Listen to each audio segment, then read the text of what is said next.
ರಾತ್ರಿ ಎಲ್ಲ ಕೆಲಸ ಮುಗಿಸಿ ಮುಂಜಾನೆ ಬೇಗ ಮನೆಗೆ ಬಂದ ವೇದ. ಅವನನ್ನು ಎದುರುಗೊಂಡಿದ್ದು ಜಾನಕಿಯವರು. ವೇದ, ಕಾಫಿ ಕೊಡ್ಲ ಮಗನೆ ಅಂದರು. ಬಂದು ಕುಳಿತವನ ಮುಖದಲ್ಲಿದ್ದ ಆಯಾಸ, ಕೆಂಪಗಾಗಿದ್ದ ಕಣ್ಣು ನೋಡಿ, ಬೇಡ ಚಿಕ್ಕಮ್ಮ ಅಂದು ಸೋಫಾ ಅಲ್ಲಿ ಸ್ವಲ್ಪ ಹೊತ್ತು ಕುಳಿತು ಮೇಲೆ ನಡೆಯುವಾಗ ಬಂದ ಕುಸುಮ ಅವರು, ರಾತ್ರಿ ಜಗಳ ಮಾಡಿಕೊಂಡು ಹೋದವ, ಈಗ ಬರ್ತಿದ್ದೀಯಾ? ಕೆಲಸ ಇತ್ತು ದೊಡ್ಡಮ್ಮ, ಇವತ್ತು ನಾಳೆ 2 ದಿನ ತುಂಬ ಬ್ಯುಸಿ ನಾನು, ಇವಾಗ ಫ್ರೆಶ್ ಆಗಿ ಮತ್ತೆ ಹೋಗಬೇಕು ಅಂದು ಅಲ್ಲಿ ನಿಲ್ಲದೆ ನಡೆಯುವಾಗ, ವೇದ, ಆ ಹುಡುಗಿ ಜೊತೆ ಮತ್ತೆ ಜಗಳ ಮಾಡಬೇಡ, ರಾತ್ರಿಯೆಲ್ಲ ಅಳ್ತಾ ಕೂತ್ಕೊಂಡಿದ್ಲು, ನೀನು ಸಮಾಧಾನದಿಂದ ಅವಳ ಮಾತು ಕೇಳು ಅಂದ್ರು ಅಹಲ್ಯ. ಅವರನ್ನೊಮ್ಮೆ ಕೋಪದಲ್ಲಿ ನೋಡಿ ಮೇಲೆ ನಡೆದವನನ್ನು ನೋಡುತ್ತಾ, ಇವರ ಜಗಳ ಆದಷ್ಟು ಬೇಗ ಬಗೆಹರಿದರೆ ಸಾಕು, ಇವರು ಹೇಗಿರೋದು ನೋಡೋಕೆ ಆಗಲ್ಲ ಅಂದ ಜಾನಕಿ ಅವರ ಮಾತಿಗೆ, ಹೌದು ಜಾನಕಿ, ಇಬ್ಬರಲ್ಲೂ ಪ್ರೀತಿ ಇದೆ, ಇಬ್ಬರಲ್ಲೂ ಅಷ್ಟೇ ಕೋಪ ಹಠ ಇದೆ, ಅವರೇ ಎಲ್ಲ ಸರಿ ಮಾಡ್ಕೊಳ್ತಾರೆ ಬನ್ನಿ, ನಾವು ಮಧ್ಯೆ ಹೋಗೋದು ಬೇಡ ಅಂತ ಅಂದುಕೊಂಡು ಅವರು ತಮ್ಮ ಕೆಲಸ ನೋಡಲು ನಡೆದರು. ರೂಮ್ ಬಾಗಿಲು ತಳ್ಳಿ ಒಳಗೆ ಬಂದ ವೇದನ ಕಣ್ಣಿಗೆ ಕಾಣಿಸಿದ್ದು ಹಾಸಿಗೆಗೆ ಹೊರಗಿ ಕೆಳಗೆ ಕುಳಿತಲೇ ಮಲಗಿದ್ದ ಖುಷಿ ಕಾಣಿಸಿದಾಗ ಅವಳ ಎದುರು ಹೋಗಿ ಕುಳಿತ ವೇದ. ಮುಖವಿಲ್ಲ, ಹತ್ತು ಬತ್ತಿ ಹೋಗಿ ನಿಶಕ್ತಿಯಿಂದ ಮಲಗಿದ್ದವಳ ಮುಖ ನೋಡಿ, ನೀನು ಹಠ ಮಾಡಿ ಜಗಳ ಮಾಡಿ ನನಗೆ ನೋವು ಕೊಡೋದು ಅಲ್ಲದೆ ನೀನು ನೋವು ಮಾಡ್ಕೊತೀಯ, ಛೆ, ಎಷ್ಟು ಹೇಳಿದ್ರು ಮತ್ತೆ ಅದೇ ಆಟ ಯಾಕೋ ನಿಂಗೆ ಅಂತ ತನ್ನಲ್ಲಿ ಅಂದುಕೊಂಡು ಮಲಗಿದ್ದವಳನ್ನು ಎತ್ತಿಕೊಂಡು ಹಾಸಿಗೆ ಮೇಲೆ ಮಲಗಿಸಿದ್ದ. ಸುಸ್ತು ಆಯಾಸಕ್ಕೆ ಗಾಢವಾಗಿ ನಿದ್ದೆಗೆ ಜಾರಿದ ಹುಡುಗಿಗೆ ಅವನು ಬಂದಿದ್ದೇ ತಿಳಿಯಲಿಲ್ಲ. ಅವಳ ಹಣೆ ಮೇಲೆ ಚಿಕ್ಕದಾಗಿ ಮುತ್ತಿಟ್ಟು ಬಾತ್ರೂಮ್ ಸೇರಿದ ವೇದ. ಸ್ನಾನ ಮುಗಿಸಿ ಹೊರಗೆ ಬಂದಾಗ ರಿಂಗ್ ಆದ ಅವನ ಫೋನಲ್ಲಿ ಮಾತನಾಡುತ್ತಾ ಇರುವಾಗ ಅವಳಿಗೆ ಎಚ್ಚರವಾಗಿತ್ತು. ನಿಧಾನಕ್ಕೆ ಎದ್ದು ಕಣ್ಣು ಬಿಟ್ಟವಳ ಕಣ್ಣಿಗೆ ಮಫ್ತಿಯಲ್ಲಿ ಇದ್ದರೂ ರೆಡಿಯಾಗಿ ಫೋನ್ನಲ್ಲಿ ಮಾತನಾಡುತ್ತಾ ನಿಂತಿದ್ದ ವೇದ ಕಣ್ಣಿಗೆ ಬಿದ್ದಿದ್ದ. ಸುತ್ತ ನೋಡಿ ಸಮಯ ನೋಡಿದ ಹುಡುಗಿ ಮೇಲೆ ಹೇಳಲು ಹೋದಾಗ ತಲೆ ಸುತ್ತಿ ಬೀಳುವಂತೆ ಆಗಲು ಹಾಗೆ ಕುಳಿತಳು. ಮತ್ತೆ ಮಾತನಾಡುತ್ತಲೇ ಅವಳನ್ನು ಒಮ್ಮೆ ನೋಡಿ ಫೋನ್ ಇಟ್ಟು ಊಟ ತಿಂಡಿ ಬಿಟ್ಟು ಅಳುತ್ತಾ ಕೂತ್ಕೊಂಡ್ರೆ ಹಾಳೋಗೋದು ನಿನ್ನ ಆರೋಗ್ಯನೇ, ಫ್ರೆಶ್ ಆಗಿ ತಿಂಡಿ ತಿನ್ನು ಅಂದು ಹೊರಟವನಿಗೆ, ನಾನು ಇಲ್ಲಿ ಇರಲ್ಲ ಅಂದಳು ಖುಷಿ. ಅವಳ ಕಡೆ ತಿರುಗಿ ಕಣ್ಣು ಕಿರಿದು ಮಾಡಿ ಉಬ್ಬು ಬೆಸೆದು ನೋಡುತ್ತಾ, ಅಂದರೆ ಅಂದನು ಸ್ವಲ್ಪ ಗಡಸಾಗಿ. ನಾನು ನಮ್ಮ ಅಪ್ಪ ಮನೆಗೆ ಹೋಗ್ತೀನಿ ಅಂದವಳ ಮಾತಿಗೆ, ಸರಿ ಹೋಗುವಂತೆ, ಇವಾಗ ನಾನು ಬಿಡೋಕೆ ಆಗಲ್ಲ, ನಾಳೆ ಹೋಗು. ನಾನು ನಿಮಗೆ ಬಿಡೋಕೆ ಹೇಳ್ತಿಲ್ಲ, ಹೇಳಿದ್ರು ನೀವು ಬಿಡೋದಿಲ್ಲ, ಯಾಕಂದರೆ ನಿಮಗೆ ನಿಮ್ಮ ಕೆಲಸ ಇರುವಾಗ ನಾನು ಯಾಕೆ ಅಲ್ವಾ? ಖುಷಿ, ನಿಮಗೆ ನಾನು ಬೇಡ, ಕೆಲಸ ಬೇಕು, ಇನ್ಮೇಲೆ ಅದರ ಜೊತೆಗೆ ಇದ್ದು ಬಿಡಿ, ನಾನು ನನ್ನ ಅಪ್ಪನ ಮನೆಗೆ ಹೋಗ್ತೀನಿ, ಇನ್ನು ಮೇಲೆ ಅಲ್ಲೇ ಇರ್ತೀನಿ. ತಲೆ ಕೆಟ್ಟಿದೆಯಾ ನಿಮಗೆ? ಇಲ್ಲ, ಕೆಟ್ಟಿರೋದು ನಿಮಗೆ. ಅಷ್ಟು ಹೇಳಿದ್ರು ನನ್ನ ಮಾತು ಕಿವಿಗೆ ಹಾಕಿಕೊಳ್ಳದೆ ಕೆಲಸ ಮುಖ್ಯ ಅಂತ ಹೇಳ್ತಾ ಇರಲಿಲ್ಲ. ನಾನ್ಸೆನ್ಸ್ ಅಂದು ಅಲ್ಲಿಂದ ನಡೆದನು ವೇದ, ಮುಖದಲ್ಲಿ ಕೋಪ ಹೊತ್ತು.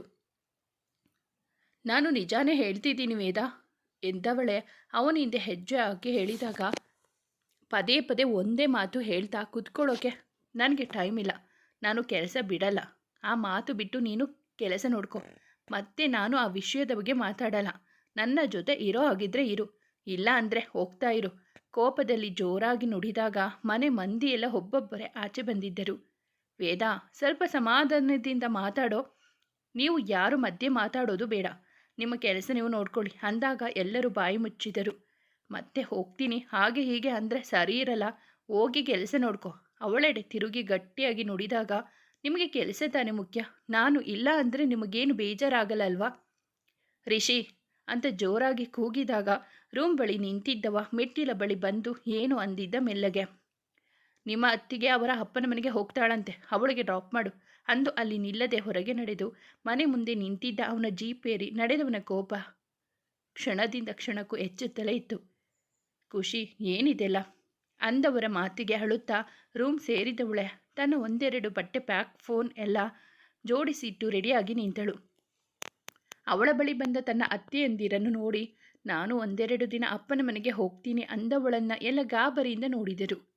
ಜಗಳ ಮಾಡಿಕೊಂಡು ಮನೆ ಬಿಟ್ಟು ಹೋಗೋದು ಯಾಕೆ? ಇಲ್ಲಿಯವರೆಗೂ ನಮ್ಮ ಮನೆಯಲ್ಲಿ ಇದೆಲ್ಲ ನಡೆದೇ ಇಲ್ಲ, ಸುಮ್ಮನೆ ಇರು ಅಂದರು ಕುಸುಮ ಜೋರಾಗಿ. ಇಲ್ಲ ಅತ್ತೆ, ನಾನು ಜಗಳ ಆಗಿದ್ದಕ್ಕೆ ಹೋಗ್ತಿಲ್ಲ, ಖುಷುಗೆ ಆಕ್ಸಿಡೆಂಟ್ ಆಗಿದೆ, ಅವನು ಫೋನ್ ಮಾಡಿ ಬಾ ನೋಡಬೇಕು ಅಂದಿದ್ದ, ಅದಕ್ಕೆ ಹೋಗ್ತೀನಿ ಅಂದಿದ್ದು, 2 ದಿನ ಬಿಟ್ಟು ಬರ್ತೀನಿ ಅತ್ತೆ. ನಿಜ ಹೇಳ್ತಿದ್ಯಾ ಖುಷಿ? ಅತ್ತೆ, ಅವರು 1-2 ದಿನ ಒಬ್ಬರೇ ಇರಲಿ ಅಂದವಳ ಮಾತಿಗೆ, ಅಲ್ಲಮ್ಮ, ಈ ಜಗಳ ಕೋಪ ಇಲ್ಲ ಯಾಕೆ, ಆರಾಮಾಗಿ ಇರೋದು ತಾನೇ, ಅವನ್ನೆಲ್ಲ ನೋಡ್ಕೊಳ್ತಾನೆ ಅಂದರು ಜಾನಕಿ. ಇನ್ಮೇಲೆ ನಾನು ಏನೂ ಹೇಳೋದಿಲ್ಲ ಅತ್ತೆ. ಅವರಿಗೆ ಕೆಲಸ ಎಷ್ಟು ಮುಖ್ಯ ಅಂತ ಗೊತ್ತಾಗಿದೆ. ಆದರೆ ನನಗೆ ತುಂಬ ಬೇಜಾರಾಗ್ತಿದೆ. ಅದಕ್ಕೆ 2 ದಿನದ ಮಟ್ಟಿಗೆ ಹೋಗಿದ್ದು ಬರ್ತೀನಿ. ಸರಿ ಅಂದವರ ಮಾತಿಗೆ ತಲೆ ಆಡಿಸಿ ರೆಡಿಯಾಗಿ ಅವರೆಲ್ಲರ ಬಲವಂತಕ್ಕೆ ಸ್ವಲ್ಪ ತಿಂಡಿ ತಿಂದು ರಿಷಿ ಜೊತೆ ಅಪ್ಪನ ಮನೆಗೆ ಹೊರಟು ನಿಂತಳು ಖುಷಿ.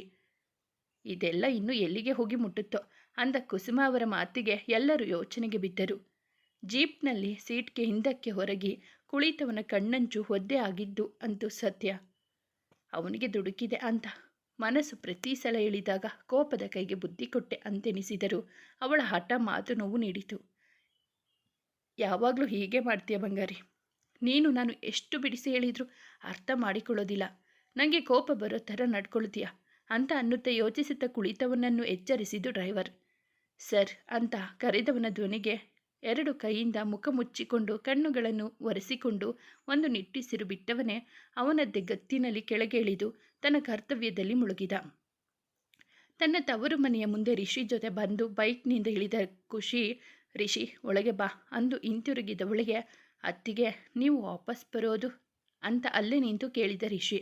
ನಿಮ್ಮಣ್ಣ ಯಾವಾಗ ಬಂದು ಕರ್ಕೊಂಡು ಬರ್ತಾರೋ ಆವಾಗ ಅಂದವಳ ಮುಖದಲ್ಲಿ ಮೂಡಿದ್ದ ನಗು ಕೃತಕವಾದದ್ದು ಅಂತ ಅವನಿಗೂ ತಿಳಿದಿತ್ತು. ಅವನೇನೋ ಹೇಳುವ ಮುಂದೆ ಬನ್ನಿ ಅನ್ನುತ್ತಾ ಗೇಟ್ ದಾಟಿ ಒಳಗೆ ಅಡಿ ಇಟ್ಟಳು. ಅಕ್ಕ ಅನ್ನುತ್ತಾ ಹಾಲ್ನಲ್ಲಿ ಕುಳಿತಿದ್ದ ಅವಳ ತಮ್ಮ ಎದ್ದು ಬಂದು ಅವಳನ್ನಪ್ಪಿದ. ಅವನನ್ನು ನೋಡಿದ್ದೆ ಅವಳ ಕಣ್ಣುಗಳು ತುಂಬಿಕೊಂಡಿದ್ದವು.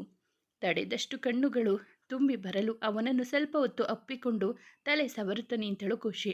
ಅಡುಗೆ ಮನೆಯಿಂದ ಆಚೆ ಬಂದ ವಿದ್ಯಾ ಅವರು ರಿಷಿಯನ್ನು ನೋಡಿ ನಸುನಕ್ಕರೆ, ಹೇಗಿದ್ದೀಯ ಪುಟ್ಟ, ಕಾಲು ತುಂಬ ನೋವಿದ್ಯಾ ಅಂತ ಅಳುತ್ತಾ ಕೇಳಿದಾಗ, ಇಲ್ಲ ಅಕ್ಕ, ತುಂಬ ಏನು ಏಟಾಗಿಲ್ಲ, ನೀನು ಅಳಬೇಡ ಅಂತ ಅವಳ ಕಣ್ಣು ಒರೆಸಿದ್ದ ಅವಳ ಮುದ್ದು ತಮ್ಮ. ಅವನ ಹಣೆಗೆ ಮುತ್ತಿಟ್ಟು ಅವಳ ಅಜ್ಜಿ ಅಮ್ಮನನ್ನು ಮಾತನಾಡಿಸಿದ್ದಳು. ಖುಷಿ ಅಳಿಯಂದ್ರು ಹೇಗಿದ್ದಾರೆ ಅಂದ ವಿದ್ಯಾ ಅವರ ಮಾತಿಗೆ, ಚೆನ್ನಾಗಿದ್ದಾರೆ ಅಂದವಳೆ ರಿಷಿಗೆ ತಾನೇ ಕಾಫಿ ಮಾಡಿ ತಂದು ಕೊಟ್ಟಳು. ಏನಾದರೂ ತಿನ್ನೋಕೆ ಮಾಡ್ತೀನಿ ಅಂದವರನ್ನು ತಡೆದು ಹೋಟೆಲ್ಗೆ ಹೋಗಬೇಕು, ಲೇಟಾಯಿತು ಅಂದ ರಿಷಿ. ಕುಶಾಲ್ ಜೊತೆ ಸ್ವಲ್ಪ ಮಾತಾಡಿ ಅಲ್ಲಿಂದ ನಡೆದಿದ್ದ. ಹೋಗುವ ಮುಂಚೆ ಗೇಟ್ವರೆಗೂ ಬಂದಿದ್ದ ಖುಷಿ ಬಳಿ ಅವನಿಗೆ ಎಷ್ಟೇ ಕೋಪ ಇದ್ದರೂ ಏನೇ ಅಂದರೂ ಯಾರನ್ನ ಬಿಟ್ಟು ಇರೋದಿಲ್ಲ, ಅದರಲ್ಲೂ ನಿಮ್ಮನ್ನು ಬಿಟ್ಟು ಇರಲ್ಲ ಅತ್ತಿಗೆ. ಆದಷ್ಟು ಬೇಗ ಮನೆಗೆ ವಾಪಸ್ ಬನ್ನಿ, ನಾವೆಲ್ಲ ಕಾಯ್ತಾ ಇರ್ತೀವಿ. ಮುಂದೆ ಮನೆಯಲ್ಲಿ ಫಂಕ್ಷನ್ ಇದೆ, ನೀವು ಬರಲಿಲ್ಲ ಅಂದರೆ ನಾನು ಎಲ್ಲ ಕ್ಯಾನ್ಸಲ್ ಮಾಡಿಸ್ತೀನಿ ಅಷ್ಟೇ ಅಂದು ಬಾಯಿ ಹೇಳಿ ನಡೆದಾಗ, ನಿಮ್ಮ ಅಣ್ಣ ನನ್ನ ಬಿಟ್ಟು ಇರಲ್ಲ, ಅದು ನನಗೆ ಗೊತ್ತು. ಅವರು ಬಾ ಅಂತ ಕರೆಯುತ್ತಾರೆ ಅಂತ ನೋಡ್ತೀನಿ, ಬಂದು ಕರ್ಕೊಂಡು ಹೋಗೋವರೆಗೂ ಇಲ್ಲೇ ಇರ್ತೀನಿ ಅಂದುಕೊಂಡು ಒಳಗೆ ನಡೆದವಳೆ ತಮ್ಮನ ಕಾಲು ಕೈಗೆಲ್ಲ ಕ್ಲೀನ್ ಮಾಡಿ ಔಷಧಿ ಹಚ್ಚಿ ಅವನ ಜೊತೆ ಮಾತನಾಡುತ್ತಾ ಕುಳಿತಳು.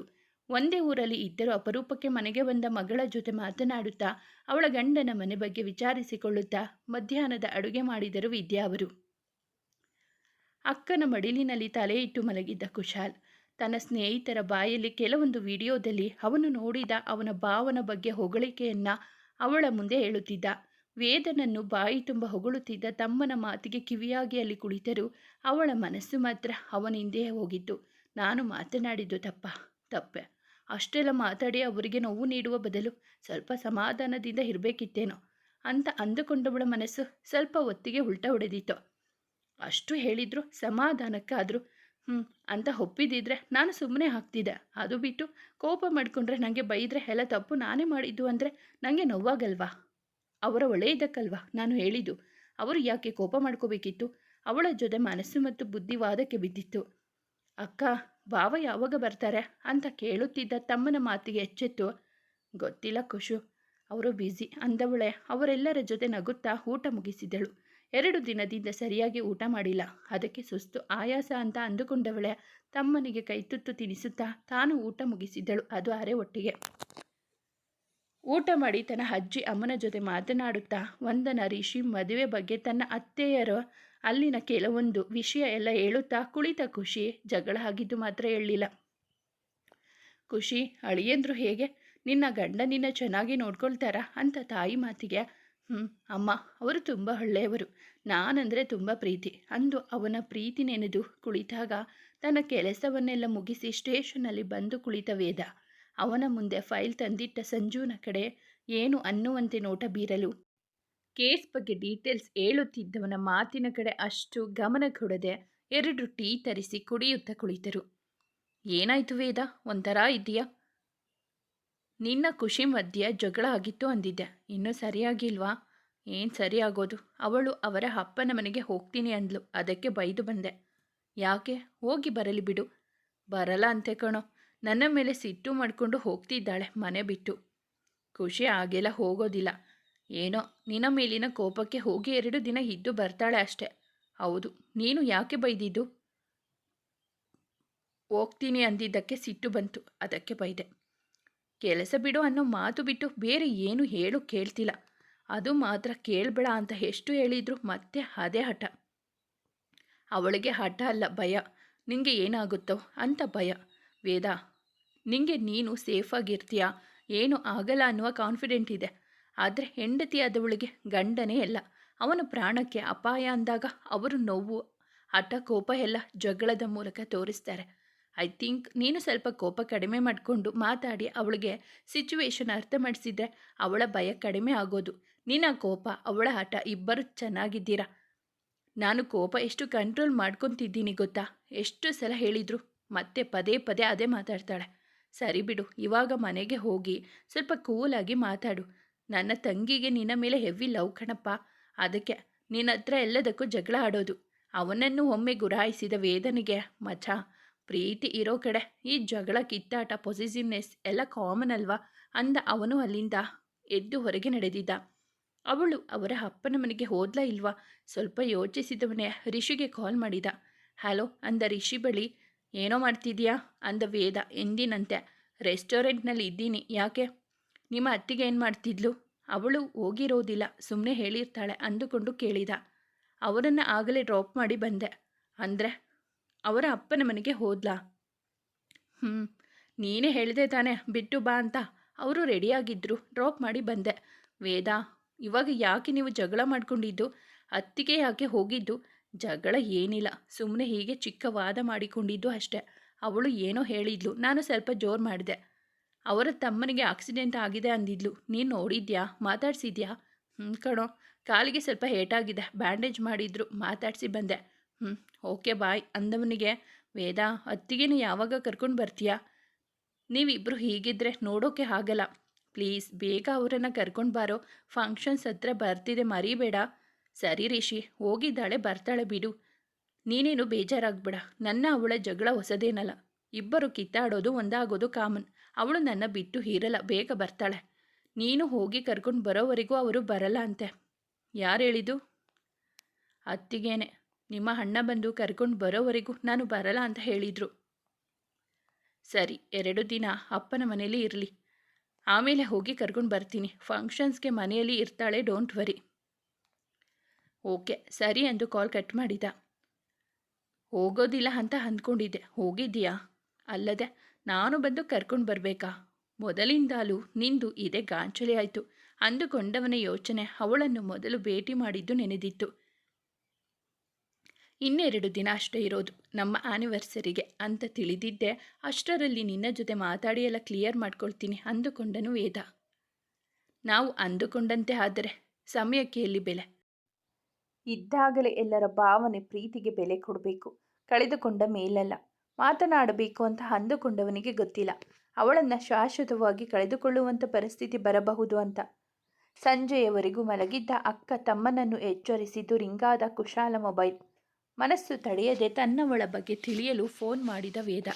ಅದು ಕುಶಾಲ್ಗೆ. ಅಕ್ಕ, ಬಾವ ಕಣೆ ಅನ್ನುತ್ತಾ ರಿಸೀವ್ ಮಾಡಿದ ಕುಶಾಲ್. ಹಲೋ ಬಾವ, ಹೇಗಿದ್ದೀರಿ ಅಂದಾಗ ಎದ್ದು ಕುಳಿತು ಏನು ಮಾತನಾಡಬಹುದು ಅನ್ನುವ ಕುತೂಹಲ ಕಣ್ಣಿಂದ ತಮ್ಮನನ್ನೇ ನೋಡುತ್ತಿದ್ದಳು ಖುಷಿ. ನಾನು ಚೆನ್ನಾಗಿದ್ದೀನಿ, ನೀನು ಹೇಗಿದ್ದೀಯಾ? ಕಾಲಿಗೆ ಏಟಾಗಿದೆ ಅಂದಿದ್ಲು ನಿಮ್ಮ ಅಕ್ಕ, ಇವಾಗ ಹೇಗಿದೆಯಾ ಅಂದಾಗ ಸ್ವಲ್ಪ ನೋವಿದೆ ಅಷ್ಟೇ ಬಾವ, ತುಂಬ ಏಟು ಬಿದ್ದಿಲ್ಲ ಅಂದವನ ಮಾತಿಗೆ ನಿಮ್ಮ ಅಕ್ಕ ಏನು ಮಾಡ್ತಿದ್ದಾಳೆ? ಎಷ್ಟೊತ್ತಿಗೆ ಬಂದಿದ್ದು ಅಂದಿದ್ದ ಮೇಲುವಾಗಿ. ಮಧ್ಯಾಹ್ನದ ಹಾಗೆ ಬಂದ್ಲು, ಇಬ್ಬರು ಊಟ ಮುಗಿಸಿ ಮಲ್ಕೊಂಡಿದ್ವಿ. ಇಲ್ಲೇ ಇದ್ದಾಳೆ ಕೊಡ್ಲಾ ಅಂದಾಗ ಬೇಡ ಅನ್ನುವಂತೆ ಸನ್ನೆ ಮಾಡುತ್ತಾ ತಲೆ ಆಡಿಸಿದಳು ಖುಷಿ. ಇಲ್ಲ ಕುಶಾಲ್, ಸ್ವಲ್ಪ ಬ್ಯುಸಿ ಇದ್ದೀನಿ. ನಿನ್ನ ಮಾತಾಡ್ಸೋಕೆ ಅಂತಲೇ ಕಾಲ್ ಮಾಡಿದ್ದು. ನಿಂಗೆ ಯಾರಾದರೂ ತೊಂದರೆ ಕೊಟ್ಟರೆ, ನಿಂಗೆ ಅನುಮಾನ ಬರೋ ಥರ ಯಾರಾದರೂ ಕಾಣಿಸಿದ್ರೆ, ಏನಾದರೂ ಇದ್ದರೆ ತಡ ಮಾಡದೆ ಕಾಲ್ ಮಾಡು. ಆ ಥರ ಏನಿಲ್ಲ, ಮುಂದೆ ಹಾಗೆ ಅನಿಸಿದರೆ ಹೇಳ್ತೀನಿ ಭಾವ ಅಂದವನ ಜೊತೆ ಮಾತಾಡಿ ಫೋನ್ ಇಟ್ಟಿದ್ದ ವೇದ. ಯಾಕೆ ಮಾತಾಡಲ್ಲ ಅಂದೆ? ಸುಮ್ಮನೆ ನಾನು ಆಮೇಲೆ ಮಾತಾಡ್ತೀನಿ ಅಂದು ಎದ್ದು ಹೊರಗೆ ಬಂದವಳ ತಲೆಯಲ್ಲಿ ತನ್ನವನ ಬಗ್ಗೆಯೇ ಯೋಚನೆ ಸಾಗಿತ್ತು. ಸಂಜೆ ಕೆಲಸ ಮುಗಿಸಿ ಬಂದ ಖುಷಿ ಅಪ್ಪ ಮನೆಗೆ ಬಂದಿದ್ದ ಮಗಳನ್ನ ನೋಡಿ ಪ್ರೀತಿಯಿಂದ ಮಾತನಾಡಿಸಿದರು. ಖುಷಿ, ವೇದ ಅವರಿಗೆ ಮನೆಗೆ ಬರೋಕೆ ಹೇಳು, ಹಬ್ಬದ ಅಡುಗೆ ಮಾಡ್ತೀನಿ ಅಂದ ತಾಯಿ ಮಾತಿಗೆ ಅಮ್ಮ ಅವರು ತುಂಬ ಬ್ಯುಸಿ, ಬರಲ್ಲ.